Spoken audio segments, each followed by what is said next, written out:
நம்பிக்கை என்பது நாம் வைத்திருக்கக்கூடிய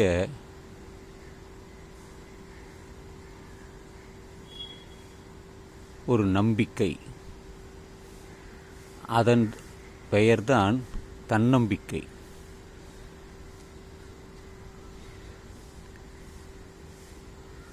தன்னம்பிக்கைதான் நமக்கு உத்வேகம் கொடுக்கும். எதையும் சாதிக்க வேண்டும் என்ற எண்ணம் வரும்.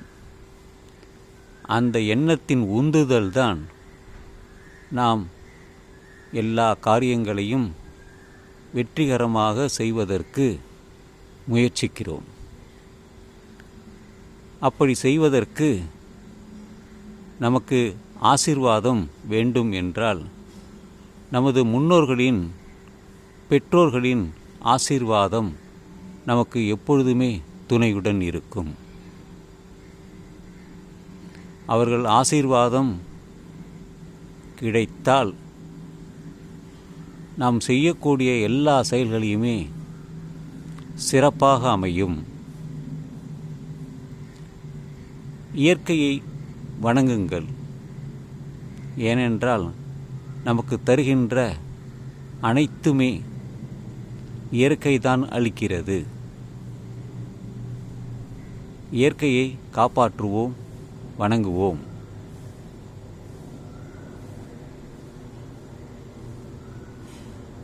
இந்த மண்ணில் இருந்து பிறந்தோம். இந்த மண்ணில் இருந்துதான் போகப் போகிறோம். எனவே நாம் எல்லாம் மண்ணின் மைந்தர்கள்தான். சிறிது காலம் இங்கே தங்கி பிறகு போய்விடுவோம். மண்ணின் வளத்தை காப்போம். மண்ணின் மூலம்தான் நமக்கு எல்லா பயிரும், காய்கனிகள் அனைத்துமே, மரம் கிடைக்க தரக்கூடிய நிழல் கூட இந்த மண்ணிலிருந்து கிடைப்பதுதான். உயர்ந்த தென்னை மரம் பூமியில் கீழே இருக்கக்கூடிய தண்ணீரை உறிஞ்சி மிக உயரமாக வளர்கிறது. ஒரு மனிதன் உயர வேண்டுமென்றால் பூமிக்கு கீழே எப்படி தென்னை மரத்தில் தண்ணீர் இருப்பதோ அதுபோல தன்னம்பிக்கையும் பகுத்தறிவும் வேண்டும். அறிவு, பகுத்தறிவு. அறிவியல் மூலம் அறிவது அறிவு. அந்த அறிவையே பகுத்து ஆராய்ந்து அறிவது பகுத்தறிவு.